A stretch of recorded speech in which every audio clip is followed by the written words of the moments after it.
Have you ever asked ChatGPT a question and gotten an answer that sounded completely confident and then found out it was wrong?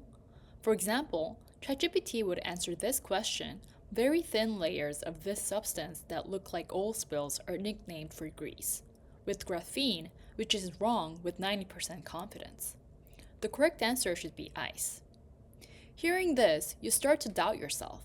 Or worse, you trust the answer just because it sounds right. That's not a one-off bug. It's a real problem with how LLMs behave. They're often wrong, but confident. That confidence may be convincing, and many humans tend to believe in it. Modern AI models like GPT-4 and Claude are great at recognizing patterns and spitting out coherent answers. But they often answer questions very confidently, even when they are unsure.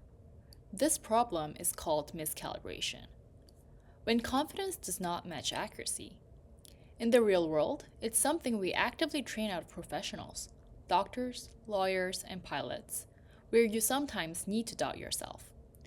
We expect the AIs to know when they do not know, just like these professionals in their decision-making processes. And we tend to rely on their confidence values. That's why we built Grace, a new testbed to test AI not just on whether it gets the right answer, but whether it knows when to be confident and when to hold back. And testing with Grace reveals that, in fact, even though humans are less accurate than models, humans are better calibrated.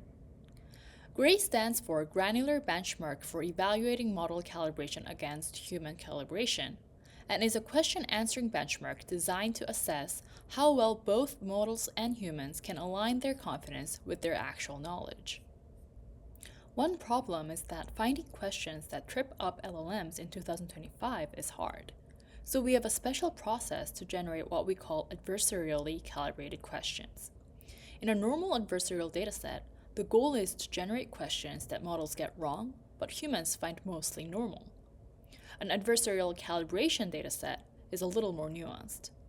We want questions where the confidence of the model is low for correct answers and high for incorrect answers. In other words, the model doesn't have to always be wrong. It can be right, but with low confidence. And it subsumes the traditional definition of adversarial examples as well. It's also okay if it's wrong with high confidence. This requires a unique interface and skilled writers. Our web app here provides real-time model outputs of what it thinks the answer is, as well as model confidence. Our authors were expert trivia writers to ensure that every clue was unambiguous and factually accurate.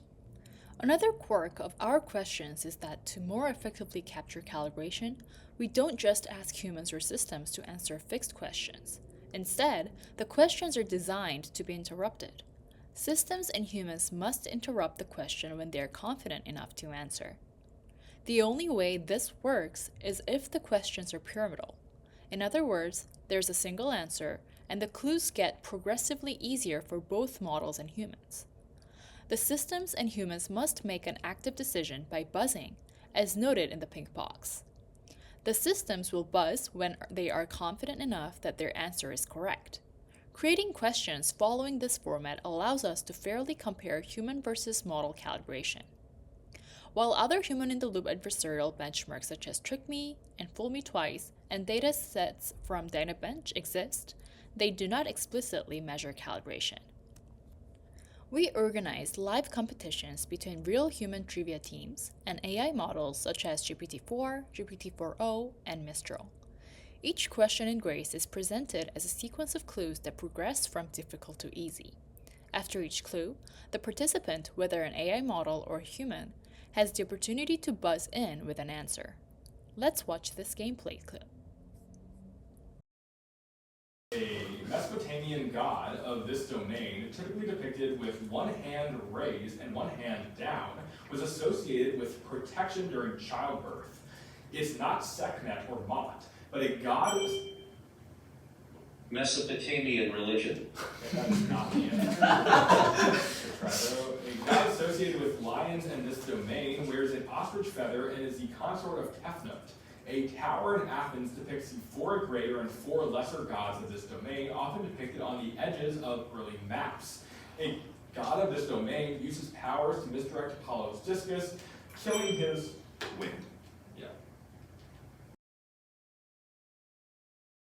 You want to buzz in before your opponent, but an incorrect answer results in a penalty and means you have failed out of the contention for that question. Likewise, waiting too long to an answer can mean missing out on the opportunity to answer because someone else answered first. This setup closely resembles trivia shows, intentionally mimicking real-life decision-making scenarios where individuals must act based on incomplete information. Just like in real life, success in grace depends not only on knowing the correct answer, but also on knowing when you're confident enough to act. For example, GPT-4o buzzed earlier than human team 1, but provided an incorrect answer. On the other hand, humans buzzed a little later with a correct answer, collecting more points. This implies that humans knew what they knew, and models did not know when they were incorrect. During each match, we recorded key data every time a participant, human or model, buzzed in, which is the timing of the buzz, whether the answer was correct, and the confidence behind the decision. This process yielded over 1,700 data points, offering direct comparisons of how humans and models behave under pressure and uncertainty. We first compare whether the humans and models know when they know the answer. This plot shows how many clues have been seen on the x-axis, and then the y-axis shows the probability of buzzing in, given that they know the answer. A higher value here means that the participant is confident enough to buzz when they're actually correct. We split the human players into two groups, stronger and weaker based on their skill. Their performance looked pretty similar overall. Better players just tended to buzz in a little earlier. The left plot shows the buzz probability of when each team answered correctly. Compared to humans, the models didn't do as well. They often didn't buzz in, even when they knew the answer, meaning they weren't confident enough when they were right. The one exception was GPT-4. It buzzed earlier more often, but also made more mistakes when doing so. The right plot shows how often each player buzzed and got it wrong. Lower is better here. Humans, both strong and weak, were pretty careful. They rarely buzzed when they were unsure. Models, on the other hand, were much more likely to buzz early and be wrong. This suggests that models don't have a good sense of when they are right, and they're more likely to make mistakes by buzzing too soon. But this does not mean that humans are overall better because the probability of humans being correct is lower than the probability of models being correct. This plot shows the probability of the human and model being correct at each clue in the question. So, we then wanted to compare how LLMs and human players behave when clues are revealed one at a time. The x-axis shows the number of clues seen, where each clue reveals more information about the correct answer. The y-axis shows the cumulative number of buzzes, normalized per question by the number of games each team played.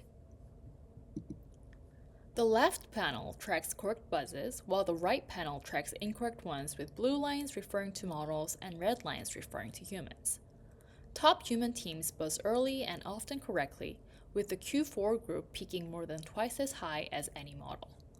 But when we shift to the incorrect buzzes, GPT-4 buzzes early even when they're wrong, showing their overconfidence. Humans, in contrast, show much more caution when uncertain. But binary decisions about whether or not to buzz are not really what we want. When you're wrong, it's better to be 1% confident than 48% confident, even if the buzzing behavior is the same. Likewise, if we want this to be differentiable objective, it's better for the score to be continuous. Thus, we also develop cal-score to capture when models are confidently right or wrong relative to human performance. First, we have GT, which is 1 when the model is correct and -1 when incorrect. This is multiplied by the confidence CT. We want CT to be small when GT is -1 and large when not. Then, we put it through a function R so that everything is in between 0 and 1 and subtract the value from 1. We call this MCE, model calibration error. Now, since we have human data, and we want the models to be as good as humans at calibration, so we multiply this by how many humans have not yet answered the question. Ultimately, CalScore can reward models when they are more confidently correct than humans, and penalize models when they are more confidently wrong than humans. Now that we have these metrics, let's see how models stack up against each other and how CalScore compares against existing calibration metrics. One thing that's different about CalScore is that it takes both human and data and incremental question answering into account. Models' Cal scores are higher than model confidence weighted correctness, which leaves room for calibration improvement for the current models. Brier score and ECE scores actually are far lower than the calibration errors denoted by our benchmark, which means they are less representative of real-life calibration scenarios including human output. To conclude, while today's models perform well, we found that they often fail to align confidence with correctness like humans do, buzzing too early when wrong and hesitating when right. Our GRACE benchmark and CalScore captures this by rewarding confidently correct answers ahead of humans and penalizing premature overconfidence. As future steps, we could explore whether we can fine-tune models to directly optimize for CalScore, helping them to learn when to be confidently correct and when to abstain. Also, we plan to extend our benchmark beyond text, applying CalScore to multimodal and real-time settings like dialogue or vision language tasks where timing and calibration matter even more.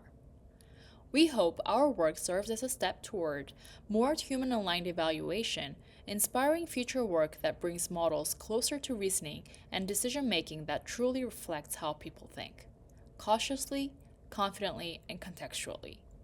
This could bring collaborative AI systems that behave reliably in the real world. Thank you for listening.